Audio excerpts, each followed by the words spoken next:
우리 말씀 같이 봅니다. 신약 성경 고린도전서 6장 1절로 11절까지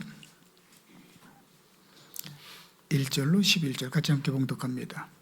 너희 중에 누가 다른 이와 더불어 다툼이 있는데 구태여 불의한 자들 앞에서 고발하고 성도 앞에서 하지 아니하느냐? 성도가 세상을 판단할 것을 너희가 알지 못하느냐?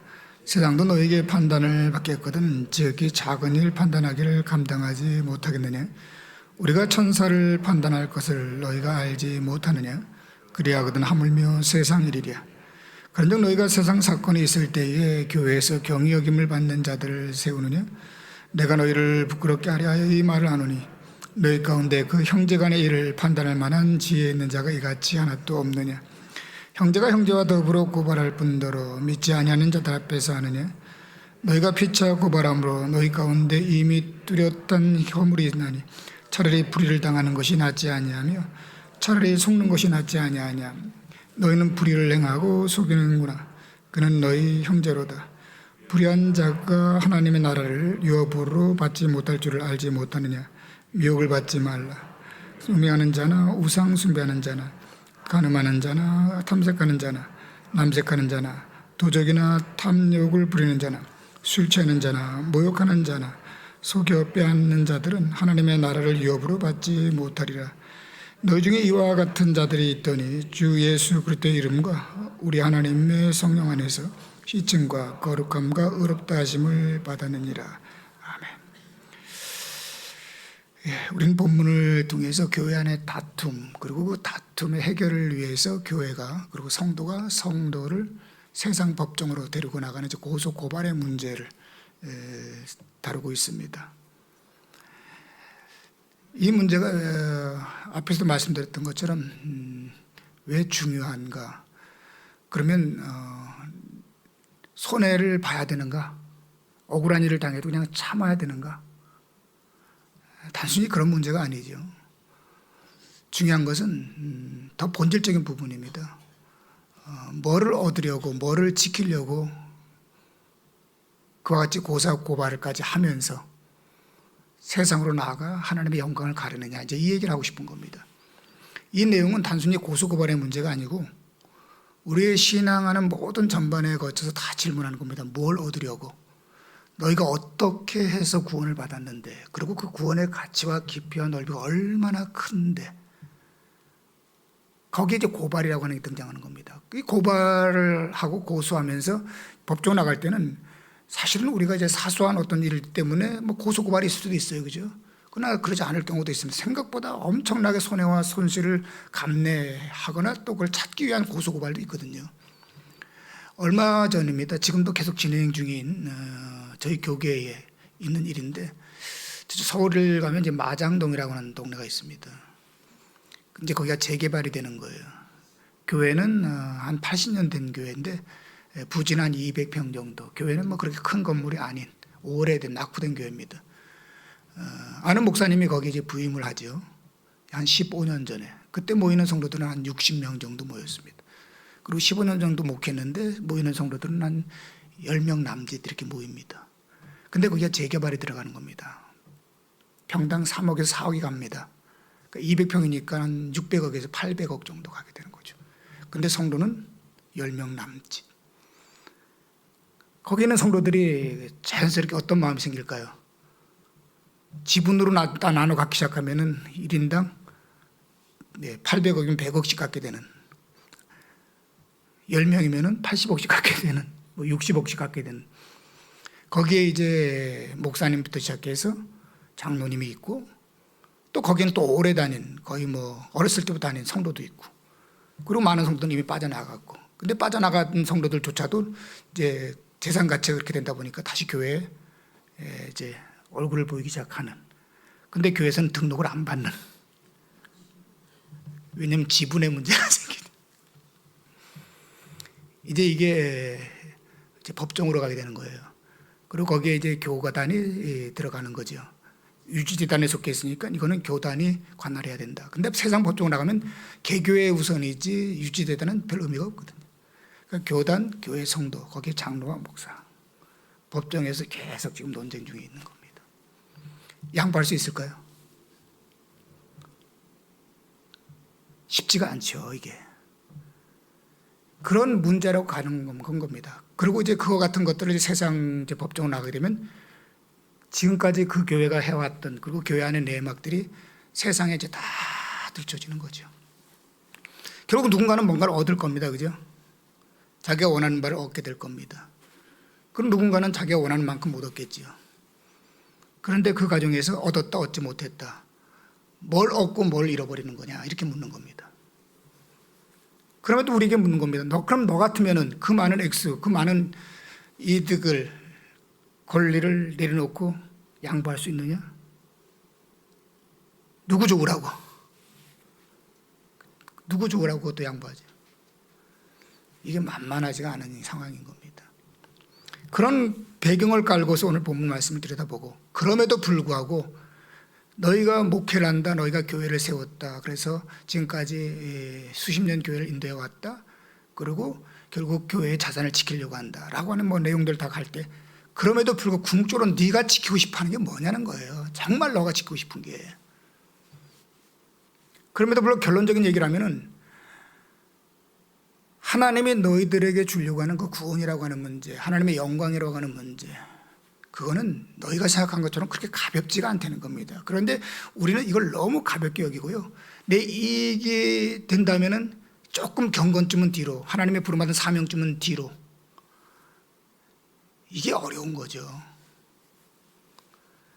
우리는 우리에게 주어진 하나님의 구원의 은혜가 있습니다. 그리고 그 구원의 은혜의 장이 우리에게 확 열려 있습니다. 얼마든지 하나님께 더 가까이 나아갈 수 있고 얼마든지 하나님의 은혜를 사모할 수 있고 그 축복과 그 역사하심을 누릴 수가 있어요. 지금도 마찬가지입니다. 특히 한국교회 같은 상황은 누구도 내가 기도한다고 내가 열심을 낸다고 내가 뭐 하나님을 향하여 비전을 가지고 어떤 하나님의 사역을 한다고 마음 먹는다고 누구도 뭐라 그러지 않는, 정말 우리 한국은 그런 면에서 복받은 나라가 틀림없습니다. 누구도 뭐라 그럴 사람 없습니다. 뭐 전도한다고 뭐라 그럽니까? 성경 읽는다고 뭐라 그럽니까? 예배 참석한다고 뭐라 그러겠습니까? 그렇다고 해서 뭐 내가 마음껏 교회에서 통성기도한다고 해서 누가 뭐라 그러겠습니까? 누구도 뭐라 그러지 않아요. 마음 놓고 하나님 믿을 수 있는 축복의 자리가 한국 태수한 우리한테는 주어진 겁니다.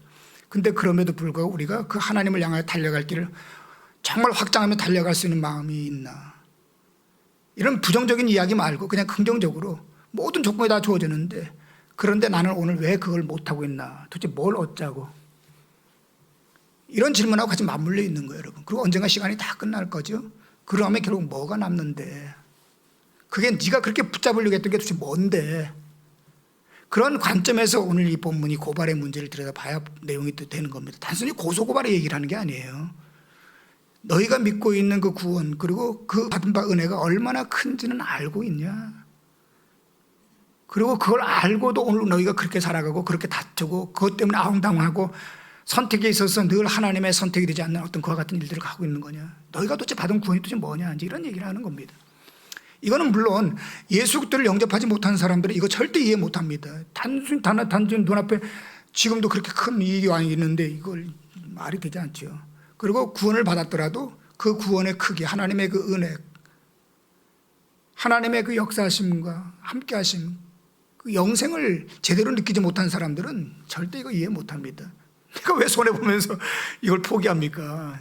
돈인데 그것도 뭐 경우에 따르면 1억도 되고 10억도 되고 100억도 되는 돈인데 그거 포기하겠습니까? 근데 주님께서 뭐라고 말씀하세요? 보세요, 거기 1절 말씀. 너희 중에 누가 다른 이와 더불어 다툼이 있는데 구태여 불의한 자들 앞에서 고발하고 성도 앞에서 가지 아니하느냐. 두 가지를 지적하죠. 첫 번째 뭐죠? 다툼의 문제. 근데 다툼의 문제 있을 수 있다. 그런데 그걸 뭘로? 고발하는 거고 그 고발도 뭘로? 세상 법정으로 끌고 나가는 이 문제를 얘기하는 거거든요. 첫 번째 2절 3절 보면 말입니다. 성도가 세상을 판단할 것을 너희가 알지 못하느냐. 세상도 너희에게 판단을 받겠거든. 즉히 작은 일을 판단하기를 감당하지 못하겠느냐. 우리가 천사를 판단하는 것이 천사를 판단하는 것을 너희가 알지 못하느냐. 맞나요 이거? 우리의 어떤 그 영적인 존재 그리고 세상과의 어떤 관계에서 본질적으로는 이미 세상과도 다르다. 우리는 세상을 향하여 뭐라고? 너희는 죄인이라고 고백을 얘기합니다. 그리고 예수 믿어 구원받는다고 얘기하는 겁니다. 그리고 우리는 예수를 믿고 의로워졌다고 얘기합니다. 근데 의로운 우리가 구원받아야 돼 라고 얘기하는 그 세상에 나가가지고 우리 좀 판단해 주십시오 라고 하는 이 모양이 이게 맞는 모양이냐는 거죠. 심지어는 세상을 붙잡고 있는 어둠의 권세마저도 우리가 예수의 이름으로 괴멸시킬 수 있는 그 능력이 있는 교회가 이게 어떻게 말이 맞느냐. 앞뒤가 안 맞는 일을 하고 있다는 거예요. 지금 전혀 앞뒤가 안 맞는 짓을 하고 있다는 겁니다. 4절 말씀에 다시 한번 얘기하죠. 그런즉 너희가 세상 사건이 있을 때에, 세상 사건이 뭡니까? 좀 전에 말한 그런 물질의 문제나 또 나름대로 어떤 권리의 문제 이런 것들이 복합적이 있죠. 너희가 세상 사건이 있을 때에 교회에게 경의 여김을 받는 자들을 세우느냐. 경의 여김, 교회에서 경의 여김 누구죠? 세상 사람들이죠. 세상 사람들도 이거 대단히 불쾌하죠. 이런 것들을 잘못하면 이제 차별을 받는다 뭐 이렇게 얘기도 하겠죠. 근데 우리가 바라보는 성경의 관점에서는 구원받아야 될 영혼들, 아무것도 모르는 영혼들, 영적인 눈이 가려진 영혼들, 하나님 심판을 받을 영혼들, 우린 다 그렇게 얘기하고 있잖아요. 그런데 그 심판받을 사람들한테 나 좀 심판해 주십시오, 우리 교회 좀 심판해 주십시오라고 나가서 머리를 지밀고 있는 그 모양 꼴이 그게 맞는 말이냐는 얘기하는 거예요. 근데 그걸 하거든요, 교회가. 그러니까 세상을 선도할 수가 없고 세상에서 신뢰를 받을 수 없는 지경까지 교회가 지금 와 있는 거거든요. 이런 문제들인 겁니다. 이에 대해서 사도 바울은 교회의 이제 실적인 문제를 지적하는데 5절 말씀 같이 있습니다. 시작. 내가 너희를 부끄럽게 하려 하여 이 말을 하노니 너희 가운데 그 형제간의 일을 판단할 만한 지혜 있는 자가 이같이 하나도 없느냐. 일단 먼저 교회에 대해서 책망을 합니다. 먼저 내가 너희를 부끄럽게 하여 이 말을 하노니 한마디로 뭐죠? 부끄러운 줄 알아라 이겁니다. 좀 부끄러운 것 좀 알고 신앙생활 해라 그런 겁니다. 오늘 이 시대 본 말입니다. 세상에도 그렇죠. 염치나 이 부끄러움을 모르는 것 같아요. 그죠? 부끄러움만 알아도 조금 조심할 텐데 이건 뭐 정치라는 사람도 그렇고 돈을 버는 뭐 기업하는 사람도 그렇고 엄마 아빠도 그렇고 부끄러운 게 야 이렇게 부끄러움을 모르지 세상이. 물론 거기엔 저도 속하겠죠. 근데 더 중요한 건 뭐예요? 세상은 그렇다 치십시다. 우리는 세상이니까. 근데 교회가 부끄러운 것도 모르는 교회. 최소한 체면이 있어야 될 거 아니에요. 자기의 위치에 맞게. 목사는 목사답게. 그렇죠? 직분은 직분자 맞게. 최소한 그 위치에 있으면 체면은 좀 지켜야 되고 부끄러운 거 좀 알아야 되는데 이거는 처음 믿는 사람인지 이거는 뭐 그야말로 그죠? 하나님을 모르는 사람인지도 모를 만큼 부끄러움이 없는 지금 그런 모양입니다. 그러면서 부끄러운 걸 알라라고 얘기합니다. 너희 가운데 그 형제간의 일을 판단할 만한 지혜 있는 자가 이같이 하나도 없느냐. 이런 문제에 대해서 이 문제를 해결할 수 있는 교회에 그래도 어른이 있고 그래도 교단이 신뢰감을 가지면은 이런 문제 나이스하게 해결할 수 있잖아요. 그죠? 근데 그거 하나 제대로 할 수 있는 교단이 없는, 어른이 없는 이와 같은 상황인데 참 부끄럽다 이제 이렇게 얘기하는 겁니다. 한국교회 참 어려운 대목 중에 하나가 뭐냐면 교회 어른이 없어요. 예전에 제가 이제 신앙생활 뭐 지금도 신앙하고 있지만 막 신앙할 때는 특별히 교회에 어른들이 있었어요.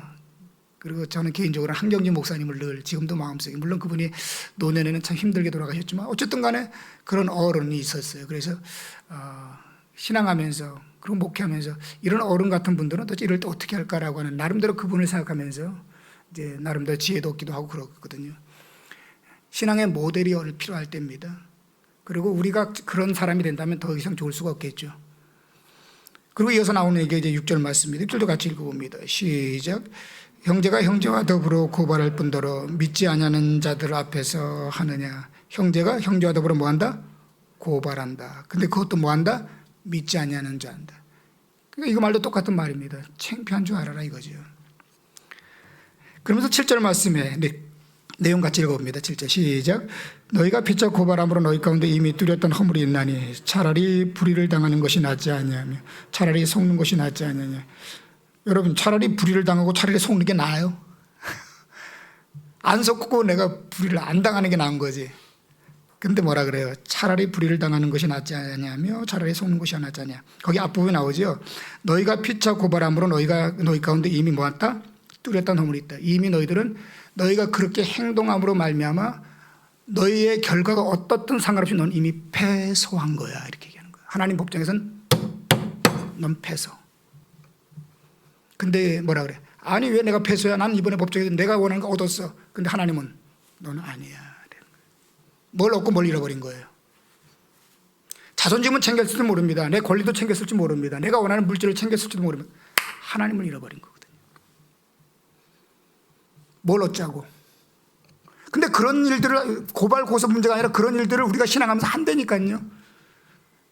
그 귀한 하나님의 은혜를 입고 하나님의 선택이 아니라 자기의 감정을 따르고 이익을 따라가다 결국은 뭐를 잃어버린다? 신앙을 멀리하게 돼. 신앙을 잃어버리는 그와 같은 일까지 가게 되는 것이죠.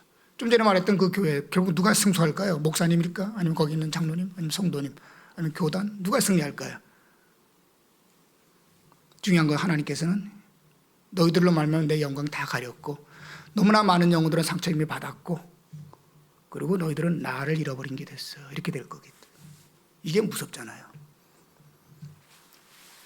우리가 신앙하면서 이거 하면 안 되잖아요. 그죠? 오늘도 우리가 살아있으면 은혜죠. 제가 언젠가 그런 말씀을 나눴죠. 저는 중3 때 예수님을 영접했기 때문에 안 믿었을 때가 있었습니다. 안 믿었을 때. 안 믿었을 땐 만약에 제가 그 장난꾸러기이기 때문에 이런저런 많은 어려움이 있었고 그때 제가 만약에 세상을 떠났다면 하나님이 중3 때까지 저를 기다려준 것이 감사하고 지금까지 기다려주셔서 저를 하여금 목회하고 신앙이 자랄 수 있도록 인도하시면 감사하죠. 그리고 앞으로도 시간이 주어질 겁니다. 이 시간 주어지면 저에게는 너무나 귀한 시간입니다. 뭐에? 영혼들을 돌아보고 하나님께 더 가까이 나갈 수 있는 축복의 시간이에요. 축복의 시간. 제가 더 목회한다고 해서 뭐 더 재물을 얻겠습니까? 아니면 더 재미나게 세상 여행을 다니겠습니까? 아니면 몸이 더 건강해지겠습니까? 뭘 더 얻을 게 있을 것 같아요, 여러분? 주어진 시간에 제가 얻을 수 있는 게 뭘까요? 하나님 아닐까요? 그리고 하나님을 더 얻는 게 저에게 축복이고 그것이 저에게는 영광일 것이고 그 영광을 가지고 하나님 앞에 나가는 그날이 저에게는 최고의 축복 아닐까요? 저는 마음속에 그런 기도를 마음속에 갖고 있습니다. 그럼에도 불구하고 이제 육신 때문에 뭐 끌려다니기도 하지만은 그럼에도 불구하고 그 중심의 생각은 변함은 없어요. 하나님을 더 얻는 한 믿음의 과정. 그런데 중요한 거는요. 그렇게 시작해서 그렇게 가는 여정인데 도대체 뭘 얻은 거예요, 이 사람들? 눈에 보이는 이익을 따라가다가 그 이익 때문에 형제에게는 상처를 주고 하나님의 영광은 가리고 자기 신앙은 다 잃어버린다면 이게 도대체 뭘까? 더 삶이 그게 무슨 의미가 있을까? 이렇게 이제 얘기하는 겁니다. 물론 예수 그리스도를 믿고 구원받은 성도들에게 하는 메시지입니다. 성도들에게 하는 메시지예요. 7절 말씀 제가 다시 읽어볼게요. 너희가 피차 고발함으로 너희 가운데 이미 뚜렷한 허물이 있나니 차라리 불의를 당하는 것이 낫지 아니하냐? 차라리 속는 것이 낫지 않느냐? 그러기엔 돈이 너무 커요. 그죠? 이 부동산이 600억 800억인데 이걸 멸 사람이 난 너무 크죠. 그죠? 안 커요? 그러니까 오늘도 우리에게는 큰 게 있어요. 그죠? 왜 저 사람 저러지? 근데 나에게는 하찮아 보이지만 그 사람에게는 큰 게 있습니다. 그 큰 것 때문에 지금 그걸 못 내려놓고 있는 사람이 있어요. 그리고 하나님을 선택하지 않고 하나님을 밀어넣는 경우가 너무나 많다는 게 문제입니다. 그러면 그 사람에게 하나님은 도대체 어떤 분일까? 구원은 뭘까? 돌아보시라는 것이죠. 그리고 오늘 교회가 이걸 회복해야 되는 겁니다. 뭘 얻자고? 뭘 잃어버리지 않기 위해서. 8절 같이 했습니다. 시작. 너희는 불의를 행하고 속이는구나. 그는 너희 형제로다. 9절 말씀. 불의를 하나님 나를 유업으로 받지 못할 줄을 알지 못하느냐. 미혹을 받지 말라. 음행하는 자가 우상 숭배자나 간음하는 자나 탐색하는 자나 남색하는 자나 도둑질하는 자나 탐욕을 부리는 자나 술 취하는 자나 모욕하는 자나 속여 빼앗는 자는 하나님의 나라를 유업으로 받지 못하느니라. 결국 다시 한번 8절 말씀 9절 10절에 이어진 내용입니다. 너희는 불의를 속이는구나. 그는 너의 형제로다. 이게 마땅히 하나님이 요구하는 형제가 형제에게 해야 할 도리냐? 우리 보통 사랑을 너무 얘기하잖아요. 그죠? 그 사랑은 왜 언제 사랑하죠? 내 자존심 안 상할 때, 내가 손해 안 볼 때, 그죠? 내가 불이익을 당하지 않을 때에, 그럴 때는 얼마든지 사랑 얘기할 수 있고 사랑하라고 얘기할 수 있어요. 왜? 내 기분 지금 되게 좋거든. 잃어버릴 게 아무것도 없을 때는 사랑 얘기 많이 할 수 있어요. 근데 손해를 보면서까지 내가 자존심을 내려놓은까지 내 불편을 감내하면까지 사랑 얘기할 때 사랑 가능합니까? 상황이 바뀌니까 안 되다는 거죠. 그리고 더 나아가서 뭡니까? 형제에게 불의를 행하는 뿐만 아니라 결국 뭐를? 하나님의 나라를 위협으로 결국 뭘 잃어버리는 거 이거? 점점 하나님을 잃어버리고 마는 거죠. 이 사람에게 주어진 글쎄 어느 목사님이라고 얘기한 거예요. 그 목사님에게 그 교회는 도대체 어떤 의미였을까? 그리고 거기가 재개발된다 해서 새롭게 어떤 뭔가 부흥을 꿈꿀 수 있는 어떤 그런 새로운 도전에게는 도대체 어떤 의미가 있을까? 뭘까? 이런 건 생각해 봐야 되죠. 그래서 우리가 신앙하면서 끊임없는 선택의 기회가 옵니다. 그게 이제 뭐 가정의 집의 문제, 사업의 문제, 자녀 문제. 그 선택, 모든 선택에 그 선택에 정말 하나님의 영광과 이웃에 대한 어떤 덕과 내 신앙에 유익이 되는 일일까? 아니면 세상이 바라보는 그 가치를 추구하는 일일까? 이거 생각보다 어렵습니다. 그죠? 대빵 어려운 거예요. 이렇게 쉽게 얘기하지만 현실 속에 딱 부딪히면은 너무너무 어렵습니다. 그거. 우린 뭘 따라가죠? 무엇이 신앙이고 무엇이 하나님의 영광이고 그리고 하나님 앞에서 내가 받은 은혜인가를 뒤로 미룬 채 눈에 보이는 이익을 따라갈 때가 많습니다. 그게 이제 고소고발로도 나타난다 이 얘기하는 거예요. 고소고발 자체가 나쁘진 않아요. 그 법적인 건데 뭐 꼭 나쁘겠습니까? 필요에 따라서는 필요한 건데 중요한 건 그런 대목인 겁니다. 그러면서 얘기하는 여기 다시 한번 얘기하죠. 거기 다양한 죄들이 나옵니다. 음행하는 자, 우상 숭배하는 자, 뭐 등등등등. 그와 맞물려서 지금 너희가 아는 그와 같은 짓이 바로 뭐다? 그와 당분한 죄를 짓고 있는 거고 그와 같은 죄들은 하나님의 나라를 하나님의 백성으로서는 맞지 않는 거야. 이렇게 얘기하고 있는 거거든요. 11절 읽고 마무리하십시다. 11절입니다. 시작. 너희 중에 이와 같은 자들이 있더니 주 예수 그리스도의 이름과 우리 하나님의 성령 안에서 씻음과 거룩함과 의롭다 하심을 받았느니라. 너희 중에 이와 같은 자들이 있더니 뭘까요? 예수 그리스도를 믿기 이전의 얘기를 하는 겁니다. 너희들 예수 믿기 전에는 당연히 이렇게 살았지. 하나님을 모르니까 하나님이 아니라 세상을 따라가렸고 세상의 물질과 같이 자기 중심으로 살았지. 그러니까 그와 같은 삶이 나타나는 게 당연해. 그런데 예수 그리스도를 믿고 구원받아서 하나님의 자녀가 됐잖아. 영생을 살고 있잖아. 하나님이 너희들과 함께 하잖아. 모든 보상은 하나님으로부터 온다고 우리는 다 고백하고 있잖아. 그런데 이익을 위해서 하나님을 저버리고 마땅한 성도의 본분을 내려놓는다. 너희들 이거 반드시 후회한다. 놀라운 경고의 말씀이죠. 그거 반드시 후회한다. 우리가 지금까지 신앙하면서 이와 같은 루틴을 가지고 삶을 끌어왔던 일들이 굉장히 많아요. 생각보다. 그죠? 경험 있죠? 하나님 밀어내고 내 이익을 따라서 내가 그렇게 신앙하고 형제 또 나름대로 아프게 하고 갈등도 그런 적 있습니까? 다 있어요. 저도 있고 다 있거든요. 뭐 크기가 조금 차이가 있지만 어때요? 그 결과 만족해 본 적 있으세요? 한 번이라도? 되게 많으세요? 별로 없죠. 근데도 막상 눈에 보이는 이익이 되면 그거 못 내려놓죠. 그리고 나도 모르는 새 하나님과 멀어지는 영적인 깨달음이 있길 축원합니다. 오직 하나님입니다. 하나님은 되게 크시잖아요. 되게 훌륭하시잖아요. 그리고 너무나 우리 사랑하시고 우리와 함께 하시는 하나님. 이 하나님과 동행하는 우리 모두가 되기를 주님으로 축원합니다.